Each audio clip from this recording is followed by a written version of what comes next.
Hello, Spencer here, coming at you with another figures review. Today we have got the Power Rangers Legacy from the Power Rangers Ninja Storm series figures. Here we have, of course, the yellow, blue and red, which is Shane, Tori and Dustin. These are made by Bandai America. And what do we think of these characters? Honestly, yeah, the characters are cool. I really enjoyed their portrayal in the actual series. I thought they were cool. I liked that they had actually like powers. So she had like water power, he had earth power, and he had air power. Now they had that before they even morphed into their Rangers outfit. So I did think that was really, really cool. I also really loved their outfits. I loved how they weren't just the standard traditional vibrantly coloured loincloth. They had some different context to it. So they had like the chainmail on the arms and the blackness around the boots, and they actually wore the helmets like had like ninja headbands in it. So I really thought that was a really, really cool concept. I really liked how they looked in the series. It was definitely one of my favourite of the Power Rangers. Now I've not seen all the Power Rangers yet. I say yet. Don't really have any plan to watch all of the Power Rangers because I count there's like 30 different freaking shows on Netflix currently. That's insane. I did watch the Mighty Morphin Power Rangers, and then I think I watched the one after that, which I can't even think what it is. And then I kind of lost track. I watched Ninja Storm, I watched Time Force, and I think that's about it. I haven't watched them all. But oh my god, there's so much on there. And then they crossed over with the Ninja Turtles, which was a disaster. I remember seeing that on YouTube. But we're not going to talk about that today. So, that's the Power Rangers. What do we think of these figures? Honestly, meh. They're not great. I mean, I say they're not great, they're okay. And I've been wanting these for a while because, like I said, I like these. But now I've actually got these in hand, I'm a bit like, really? This is what you've chosen to do? And, you know, you'll see what I mean in a moment when we go over it. Now, the red and the blue are carbon copies. The only difference to them is the colour and the head. Everything else is exactly the same. And of course, she is a brand new figure in herself. Let's have a close-up look at them, and then we'll go over the bits. Let's have a quick close-up look at that detail. I don't know how well it's really coming over, but there's some nice sculpted detail in there. The chainmails are all sculpted. The shoulders are a bit weird. They kind of pop out, and then there's this look kind of like different plastic, which I kind of like because it means that it matches the rest of the arm, but then just it looks a bit unnatural in there. And I think this is actually supposed to be like in line with that, not sticking out so far. The paint app's pretty clean throughout, and the head sculpts do look really good.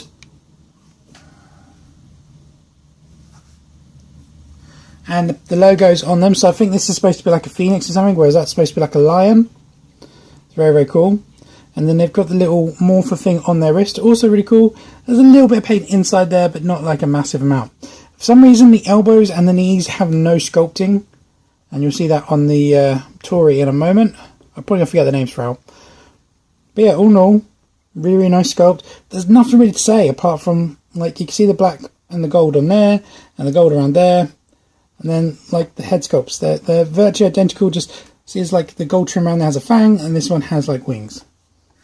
Having a close-up look at her, you can see she also shares a similar pattern. The helmet, a bit more of an oval one, and I see as you go around it, it's I don't know, really kind of wavy lines there, so it's not really like an animal or anything there, but it's obviously a dolphin tail on her chest there.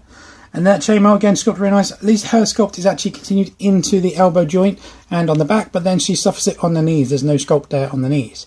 All in all, nice paint. The blue for the skirt is a little bit different to this, but it's not massively different, so I don't mind that.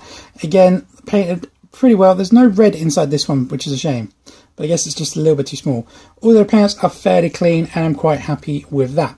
With the exception of the Collect and Connect piece, which unfortunately I didn't get with these, they do come with a sword and a sheath. Though the sheath is very disappointing because it is supposed to transform, and it's supposed to come out to be a handle, and then they can use it as a blasting and patrol, but it's not. It's a solid piece, and you can't even take that out.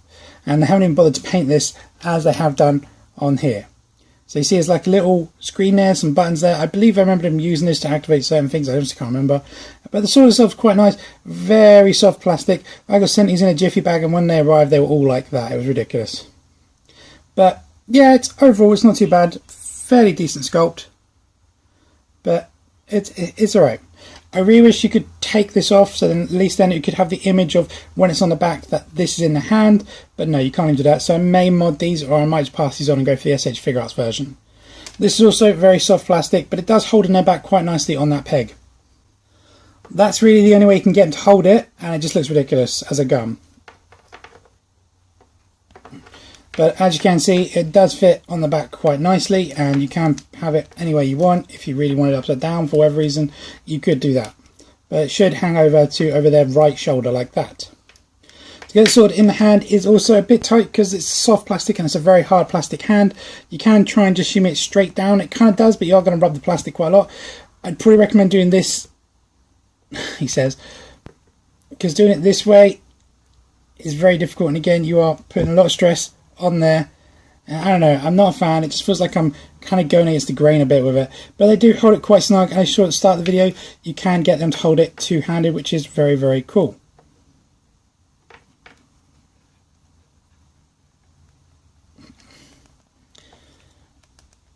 You also have that option of taking the hand off and then put it on after. Okay, articulation.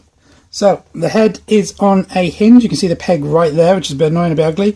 So you can go up that far, down that far, no pivot whatsoever. You can rotate around on that 360 degrees. There's nothing in the neck whatsoever. Shoulders are on ball discs. Again, you can see the peg right there, or the pin.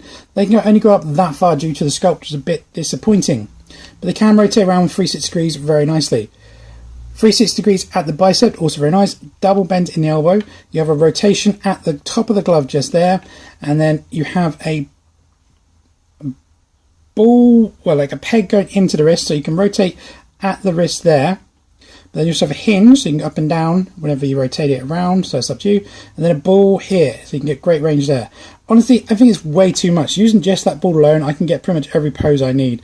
So I think that is way too much in there.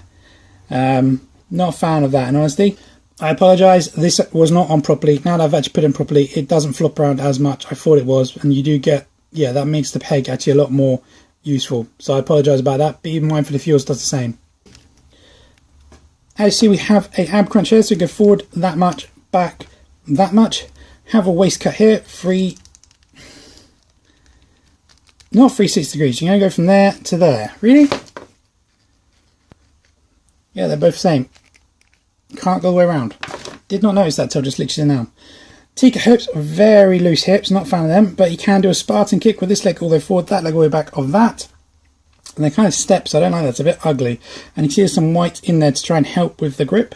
But you can do a split kick of that. Have upper thigh rotation of 360 degrees, hopefully. Yep, 360 degrees there. That is very, very stiff. Double bend in the knees. Boot rotation just below the black. And they can now point from there to there and pivot from there to there.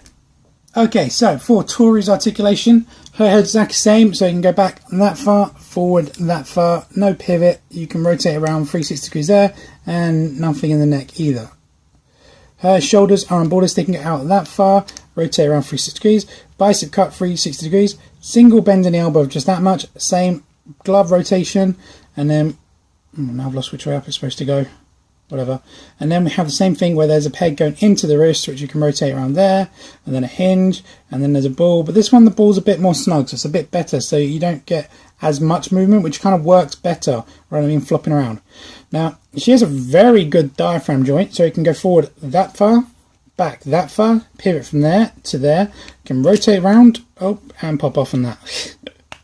Yes, you can't rotate all the way around, but the downside is the further you go out, you do get a bit of gappage from there and a bit there. It's not massive, but there is some to be made aware of.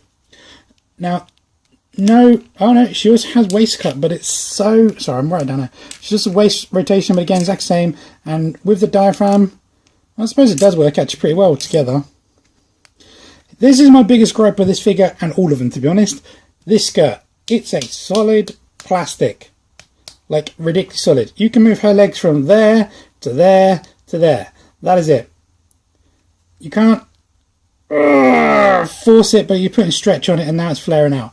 You can't bring it forward. You can't do anything with it. I do not understand why they chose a solid plastic for a skirt. It's ridiculous. All the articulations there, T-cut hips. They look like they will go all the way out, and I probably could show you, and they would go all the way forward, but it's ridiculous. There is upper thigh rotation there, double bends in the knees, and again boot rotation below the black part, ankle point from there to there, pivot from there to there. But why? Why would you do that? I mean, it's just so frustrating. You got a ninja character that can't do any poses, basically apart from standing upright. I mean,